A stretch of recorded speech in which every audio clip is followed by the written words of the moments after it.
malignancies, so having also pancreatic cancer, key player.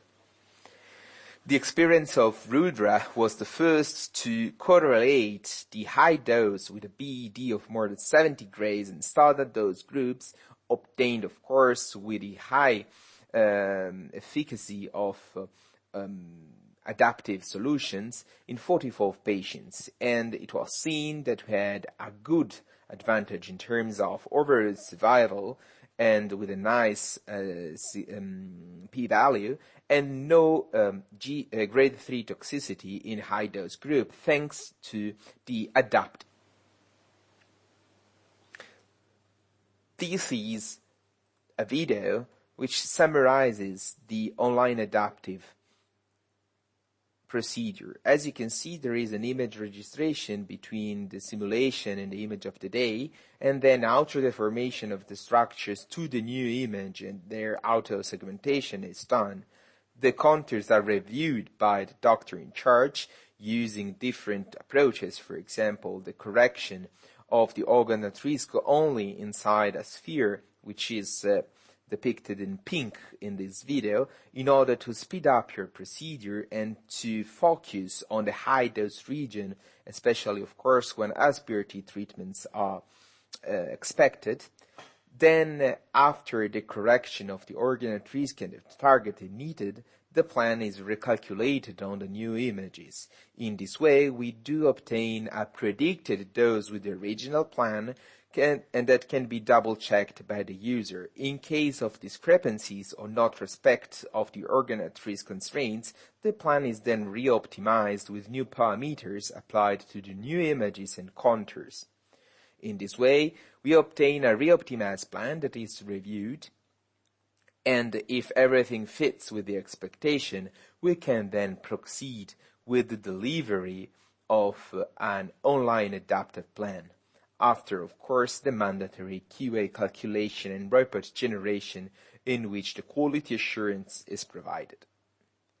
Then, personalized tracking parameters are set, and we are ready for the delivery. The decision to adapt treatment, of course, needs some triggers and needs to be well understood by the attending physicians, else it can be a demanding procedure for the patients. Patients' characteristics in terms of compliance during treatment modification can be a trigger. Anatomical changes threshold, for example, the displacement or the filling of the organs, dosimetric changes, so predicted versus re-optimized dose, or the use of fractionation for SBRT treatments, for example, can also be considered as variables to be taken into account for guiding the adaptive decision. Now, having said that, I want to share with you some cases that we treated on our machine. This is a lung cancer SBRT on a primary lesion of an inoperable man of 85 years old.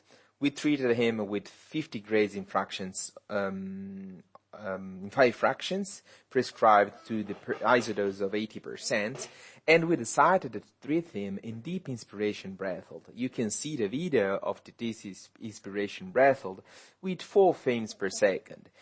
This was acquired with the previous version of our software and with the Cobalt system. You can see at the left side of your screens this staging CT of the patient of February 2017, and then a control 2 years later. As you can see, no signs of relapse or toxicity can be appreciated in the image. The patient is safe and sound, and the treatment was overall very well tolerated, even if the patient was very old and not considered fit for any other treatment.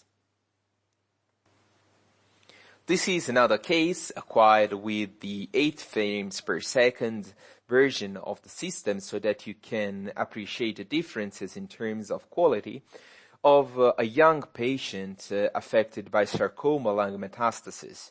The patient was treated with SBRT with 50 grays in 5 fractions, prescribed to the isodose of the 80%. And here you can see